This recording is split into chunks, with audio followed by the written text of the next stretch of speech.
सर्वांना क्रांतिकारी जय लवजी, जय भीम, लाल सलाम. रवी बाबू, माझा आवाज येतो का?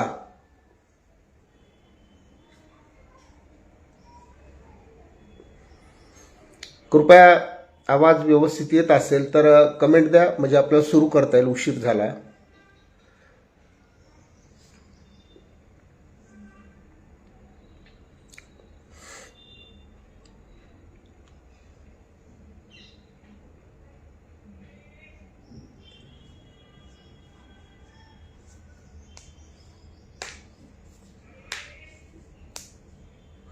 माझा आवाज येतो का?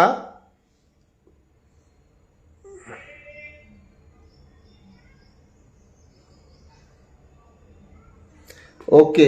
ज्ञानेश्वर साळवे साहेब. ओके. तर सगळ्यांना पुन्हा एकदा गुड मॉर्निंग, नमस्कार, जय लवजी, जय भीम, लाल सलाम.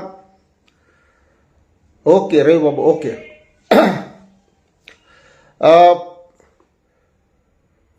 आज फेसबुक लाईव्ह येण्याचं कारण म्हणजे इतकंच आहे की सध्या अनुसूचित जाती आरक्षण वर्गीकरण या विषयावर नकारात्मक मांडणी करण्याची स्पर्धा सुरू झालेली आहे. म्हणजे सोशल मीडियावर जर पाहितलं तर अनेक व्हॉट्सअप ग्रुपवर, फेसबुकवर किंवा वेगवेगळे यूट्यूब चॅनल्स आहेत, त्या सगळ्या चॅनल्सवर या ठिकाणच्या आंबेडकरी बांधवाकडून अत्यंत नकारात्मक मांडणी सुरू आहे. लोकशाहीमध्ये प्रत्येकाला आपापली बाजू मांडण्याचा, आपला पक्ष ठेवण्याचा हा अधिकार असतो. आणि म्हणून ते जसं त्यांची बाजू प्रखरपणे मांडू लागलेले आहेत, तद्वतच आपण देखील आपली जी न्याय बाजू आहे ती न्याय बाजू मांडण्याचा प्रयत्न केला पाहिजे. म्हणून माझी आपल्याला विनंती आहे की आता सकाळची वेळ आहे, बऱ्याच लोकांना कामाधंद्याला, नोकरीवर जाण्याची घाई झालेली आहे, किंवा आमचे सोशल मीडियावरील आमचे जे काही तरुण आहेत तर रात्रभर रील्स पाहून हसून पोट दुखलेलं असेल आणि बिचारे बरेच या ठिकाणी झोपीमध्ये असतील. ते ज्यावेळेस उठतील त्यावेळेस त्यांना सांगा किंवा फेसबुक लाईव्हवरून जो विषय आलेला आहे तर थोडंसं रील्समधून बाजूला निघून थोडंसं हे ऐकण्याचा प्रयत्न कर, अशी सगळ्याला विनंती करा. ज्यांना आता लाईव्ह पाहणं शक्य आहे त्यांना लाईव्ह पाहावं, ज्यांना हे लाईव्ह पाहणं शक्य नाही त्यांनी रात्रीला निवांतपणे पाहिलं तरी चालेल, परंतु हे पाहावं, ऐकावं. आणि विनंती आहे की सगळ्यांनी शेअर करावं, कारण आपली बाजू मांडणारे महाराष्ट्रामध्ये अगदी बोटावर मोजण्या इतकेच मान्यवर या महाराष्ट्रामध्ये आहेत. आणि म्हणून तुम्हाला सगळ्यांची जबाबदारी आहे की ही जी आपली बाजू आहे आरक्षण वर्गीकरणाच्या बाजूनं जे आपण बोलत आहोत किंवा हा पक्ष आपण घेतलेला आहे वर्गीकरणाचा, तर हा सगळीकडे गेला पाहिजे. त्यासाठी शेअर करायला सुद्धा दोस्तो विसरू नका. आता लॉर्ड बुद्धा नावाचे चॅनल आहे, त्या चॅनलवर सातत्यानं एक मांडणी सुरू आहे. त्या मांडणीमध्ये अनेक मान्यवर या ठिकाणी आरक्षण वर्गीकरण हे कसं चुकीचं आहे हे पटवून सांगण्याचा प्रयत्न करत आहेत. त्यामध्ये काही राजकीय पक्षाचे नेते आहेत, काही अभ्यासक आहेत, काही लॉयर्स आहेत, अशी वेगवेगळ्या आघाडीवरची मंडळी सक्रिय झालेली आहे आणि ते आरक्षण वर्गीकरण कसं चुकीचं आहे हे ठासून सांगण्याचा प्रयत्न करत आहेत. आणि म्हणून आपण सुद्धा हे आरक्षण वर्गीकरण कसं फायद्याचं आहे हे सुद्धा आम्ही सांगितलं पाहिजे. आणि त्याला एक न्याय बाजू, तार्किक आधार आणि पुरावे, असे पुराव्यासहित तुम्हाला आरक्षण वर्गीकरणाचा पक्ष तुम्हाला या ठिकाणी मांडावा लागणार आहे. आणि म्हणून लॉर्ड बुद्धावर जी काही चर्चा, मुलाखती मी ऐकल्या, त्या ऐकल्याच्या नंतर माझ्या लक्षात आलं, मला आठवण शाहू महाराजांच्या करवीर संस्थानाची झाली की 1902 साली शाहू महाराजांनी त्यांच्या करवीर संस्थानामध्ये 50% रिझर्वेशनची तरतूद केलेली होती. आणि महाराज ज्यावेळेस ही भूमिका आरक्षण इथल्या दलित मागासवर्गीय समाजाला देण्याचा निर्णय घेऊ लागले, त्यावेळेस इथल्या ब्राह्मण्यवादी मंडळीकडून आरक्षण धोरणाला कडाडून विरोध चाललेला होता. त्यांचं काय म्हणणं होतं की तुम्ही आरक्षण कशाला देताय, त्यांना जे काय तुम्ही 50%, 40%, 30% जे आरक्षण देताय ते त्याची गरज नाही ना, त्यांना शिक्षण घ्या म्हणा, आमच्या बरोबरीत या आणि आमच्याशी मुकाबला करा. 50 घेऊन 40 घेऊन कशाला बसताय तुम्ही, 100 मध्ये खेळा. किती हे जे काही 100चा कोटा आहे त्या 100च्या कोठ्यामध्ये खेळा. वेगळं आरक्षण महाराज त्यांना देऊ नका, त्यांना शिक्षण द्या आणि त्यांना आमच्यासोबत स्पर्धा करायचं सांगा आणि त्या ठिकाणी त्यांना संधी घ्यायचं सांगा त्यांना. अशी मांडणी ही 123 वर्षापूर्वी शाहू महाराजांना ऐकलेली आहे. आणि डिक्टो तीच मांडणी आता आम्ही वेगवेगळ्या चॅनल्सवर माध्यमावर आम्ही ऐकत आहोत. तीच मांडणी की मातंगांना वेगळं देऊ नका, होलाराला वेगळं देऊ नका, चर्मकारांना वेगळं देऊ नका, भंग्यांना वेगळं देऊ नका, त्यांना हे 13% मध्ये खेळा म्हणा. म्हणजे आम्ही 13% मध्ये खेळत असताना तुम्ही शांत राहणार आहात का? म्हणजे जेव्हा की तुमच्या 1 लाख मुलांची कॉम्पीट करण्याची तयारी झालेली आहे आणि आमची कुठं 10,000, 20,000, 25,000 मुलं, त्या 1 लाख मुलासोबत कम्पीट करण्याचा आपण जे काही सल्ले देत आहात, तर मला वाटतंय की शाहू महाराजांच्या काळामध्ये करवीर संस्थानामध्ये जे सल्ले दिले जात होते ते आता स्वतंत्र भारतामध्ये 2025 मध्ये हे सल्ले दिले जात आहेत की वेगळी तरतूद करण्याची गरज नाही, ह्या 13% मध्ये खेळा. 13% मध्ये आम्ही खेळत असताना आम्हाला जे काय आलेले अनुभव आहेत ते आम्ही उदाहरणादाखल तुम्हाला सांगितले पाहिजेत. हे माझ्याकडं ही बार्टीची यादी आहे, जेई आणि नीटची, आणि ही माझ्याकडं आरटीची यादी आहे. ह्या बार्टीच्या यादीमध्ये मांगांच्या किती पोरांना संधी मिळालेली आहे हे तपासलं पाहिजे. आणि आता आरटी झाल्याच्या नंतर हे जे काही जेई आणि नीटसाठी हे 300 पोरांची या ठिकाणी ही यादी आलेली आहे. दोस्तो, तशीच आता ही काल 15/12/2025 ची ही यादी आहे. 15 डिसेंबर 2025 ची ही आरटीची यादी आहे. आणि ही आरटीची यादी कशाची आहे की महाराष्ट्र लोकसेवा आयोग, ज्याला आपण एमपीएससी म्हणतो, तर हे एमपीएससी साठी आता मातंग समाजाचे एकूण 251 विद्यार्थ्यांना एमपीएससी ची तयारी करून घेतल्या जाणार आहे. 251 विद्यार्थी, आणि त्यामध्ये आहेत मुलं आहेत 151 आणि मुली आहेत 100 मुली.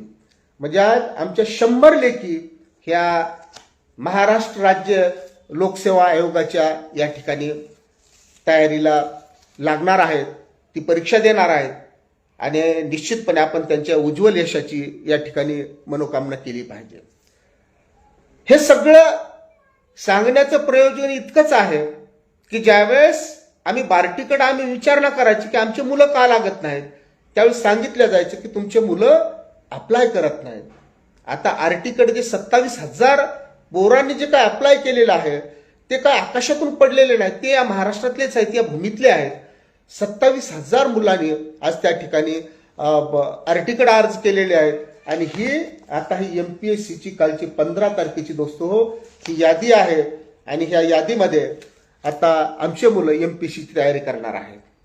तसंच नीटसाठी 150 आणि जेईसाठी 150. आम्हाला जे कॉम्पीट करा सांगितलं जातं. अरे बाबा, नीटची परीक्षा देणारे आमच्या 150 मुलापैकी 50 मुलांना 129 मार्क मिळणार नाहीत का? म्हणजे आम्ही जेई आणि नीटचं जे काही पासिंगचं जे गणित आहे, ज्याला आपण कट ऑफ म्हणतो, मी तुम्हाला सांगतो 2021ला 108 गुणाचा कट ऑफ होता एससी साठी. किती? 108 गुणाचा. 2022ला होता 112 गुणाचा, 2023ला होता 100 गुणाचा आणि 2024ला होता 129 गुणाचा. मला सांगा, ही 700 मार्काची परीक्षा असते. नीटची 700 मार्काची परीक्षा आणि जेईची बहुतेक 300 गुणाची ही जी परीक्षा आहे. तर ह्या 700 गुणापैकी मांगाचे पोरं या ठिकाणी 150 गुण सुद्धा मिळवू शकत नाहीत का? म्हणजे आमच्या मुलांनी 150 गुण जरी मिळवले आणि 200 गुण जरी मिळवले तरी जर आमच्या मुलांना जर मेडिकलला संधी मिळणार नसेल तर दोस्तो तुम्हाला ह्या वर्गीकरणाशिवाय पर्याय नाही. आणि म्हणून आमच्या आज ज्या काही 100 लेखी आज MPSCची या ठिकाणी ट्रेनिंग घेऊ लागलेल्या आहेत त्या 100 लेखीपैकी मी म्हणतो एक 25 लेखी जरी आमच्या सक्सेस झाल्या, 20 लेखी जरी सक्सेस झाल्या तर तुम्ही आमचं पर्सेंटेज किती त्या एकूण त्या लिस्टमध्ये येणार ह्याचा तुम्ही अंदाज केलेला बरा. आणि म्हणून हा सगळा जो विषय आणि त्या विषयाच्या अनुषंगाने जी दिशाभूल करणारी जी मांडणी चालवलेली आहे, मी त्या अंकर महोदयाचं मला कौतुक करावं असं वाटतं की त्यांना हे सुद्धा माहीत नाही लॉर्ड बुद्धावरचे जे काही अँकर आहेत ते सातत्यानं आर्टिकल 341 नुसार आरक्षण, आर्टिकल 341 नुसार आरक्षण. अहो अंकर महोदय, आर्टिकल 341 न 15(4) आणि 16(4) नुसार आरक्षण मिळतं आणि आर्टिकल 341 नुसार शेड्यूल तयार होतो की ज्याच्यामध्ये भाग किंवा गट करण्याची तरतूद परमपूज्य डॉक्टर बाबासाहेब आंबेडकरांनी करून ठेवलेली आहे. परंतु काय झालेलं की इतकं वेड्यात काढल्या चाललंय, म्हणजे स्वतः ज्यांना नीट या विषयाच्या अनुषंगाने अभ्यास केलेला नाही ते लोक आता आरक्षण वर्गीकरणाच्या अनुषंगाने या ठिकाणी बोलू लागलेले आहेत.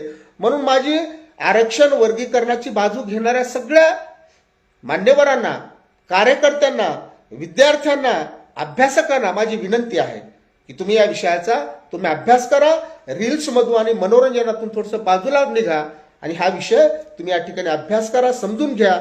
आणि तुमची बाजू एवढी स्ट्रॉंग आहे, तुमच्या बाजूने सर्वोच्च न्यायालयाचा निकाल आहे, 7 सदस्यीय बेंचचा निकाल तुमच्या बाजूने आहे.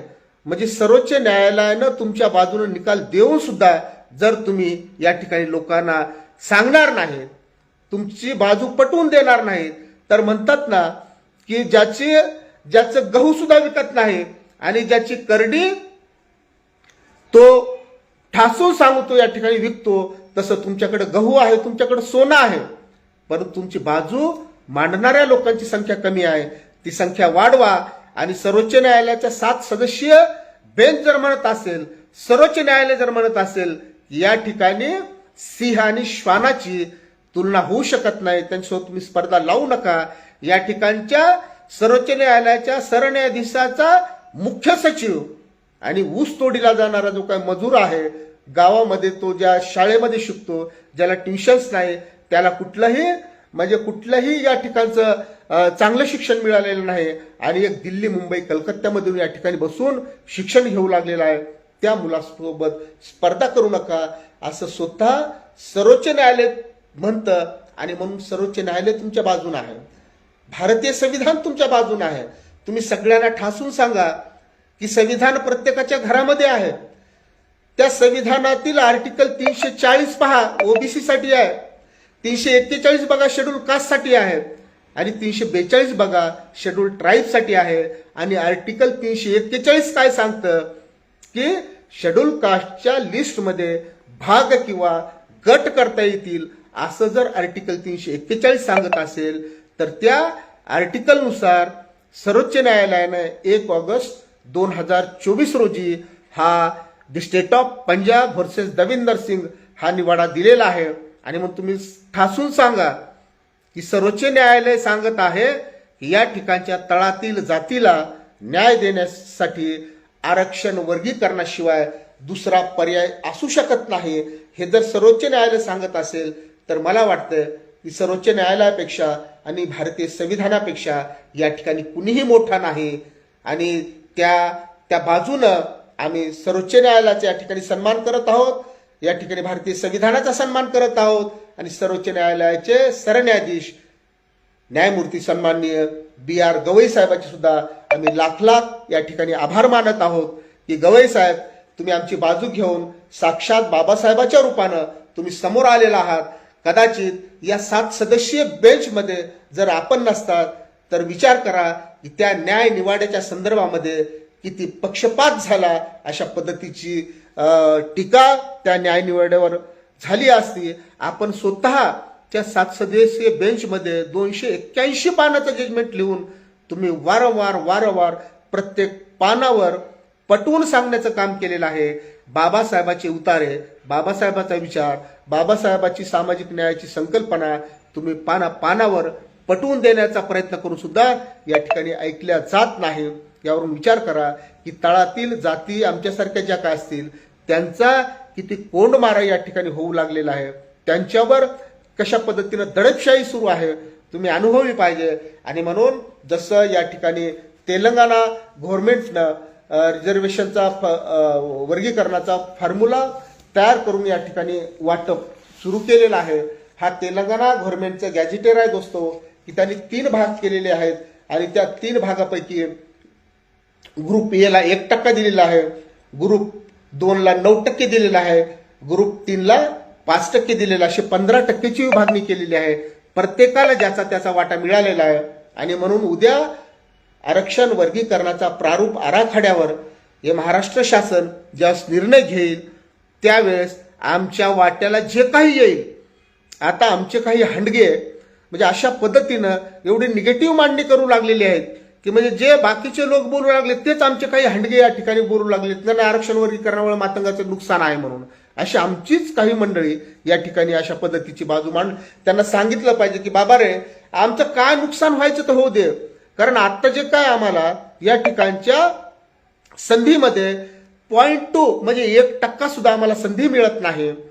0.2 समाजाला संधी मिळत आहे. उद्या वर्गीकरण झाले तर आमच्या हिश्श्याला जे काही येणार आहे ते निश्चितच खूप मोठं येणार आहे. मग तू चिंता करत बसू नको की कमी मिळेल म्हणून.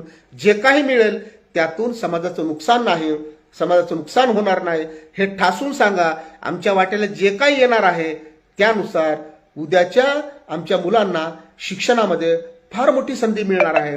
आज मेडिकल आणि इंजिनिअरिंगच्या हजारो जागा या महाराष्ट्रामध्ये आहेत आणि त्या हजारो जागापैकी तुमचे जर दरवर्षी 1000 लेकर जरी लागले, तुम्हाला 2% भेटू द्या, 3% भेटू द्या, 4% भेटू द्या, त्यात तुमचं काही नुकसान नाही. तुम्ही उगीच त्या 13%च्या त्या मोठ्या फिगरवर जाऊ नका. त्या 13%वर एकीकडे 1 लाख तयार झालेले पोरं आहेत आणि दुसरीकडे तुमचे 10,000 20,000 पोरं त्या 1 लाख मुलांचा मुकाबला करू शकत नाहीत. इतकी गुणवत्ता त्यांनी या ठिकाणी संपादन केलेली आहे आणि म्हणून येणाऱ्या काळामध्ये आमची सुद्धा ती गुणवत्ता असली पाहिजे. परंतु आता ज्या मुलांनी गरिबीतून कष्टातून वीटभट्टीवर जाऊन, ऊस तोडायला जाऊन, वेठबिगारी करून, हमाली करून, रिक्षा वळून ज्या मायबापांनी लेकरा बाळांना शिकवलेलं आहे त्याला जर समजा उद्या नीटमध्ये 125 मार्क पडले, 129 पडले, 130 पडले तरी सुद्धा तो डॉक्टर होऊ शकतो आणि त्याला डॉक्टर करण्याची किमिया ह्या वर्गीकरणामध्ये दडलेली आहे. आणि म्हणून वर्गीकरणाचं जोरदार समर्थन करा. वर्गीकरण हा फायद्याचा विषय आहे हे ठासून सांगा. कुणाच्याही भूलथापानं बळी पडू नका, कारण आता मोठमोठ्या विद्वानाकडून या विषयाच्या विरोधामध्ये मांडणी होऊ लागलेली आहे. आणि म्हणून तुम्ही सुद्धा ही मांडणी करा आणि हा विषय घेऊन जे लढणारे जे काही कार्यकर्ते आहेत, नेते आहेत, सन्माननीय विष्णुभाऊ कसबे असतील, सन्माननीय मच्छिंद्रजी सकटे असतील किंवा त्यांच्यासोबत असे अनेक जे काही तळागाळातील कार्यकर्ते आहेत, या कार्यकर्त्यांनी कष्टातून संघटना उभा केलेल्या आहेत, त्यांच्यावर एवढ्या खालच्या पातळीवर जाऊन या ठिकाणी टीका होऊ लागलेली आहे. जर खालच्या पातळीवर जाऊन जर टीका होत असेल तर तुम्ही खालच्या पातळीवर जाण्याचा प्रयत्न करू नका, कारण सोशल मीडिया हे एवढं जागतिक व्यासपीठ आहे. सगळे लोक तुम्हाला ऐकणार झाले, तुमच्या शिव्या ऐकणार झाले, तुमच्या शिव्या वाचणार झाले. म्हणून ती कृपया चूक करू नका.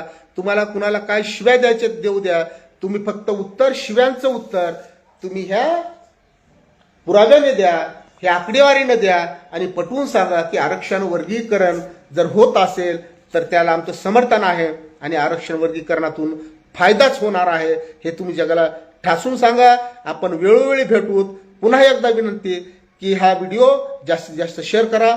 धन्यवाद.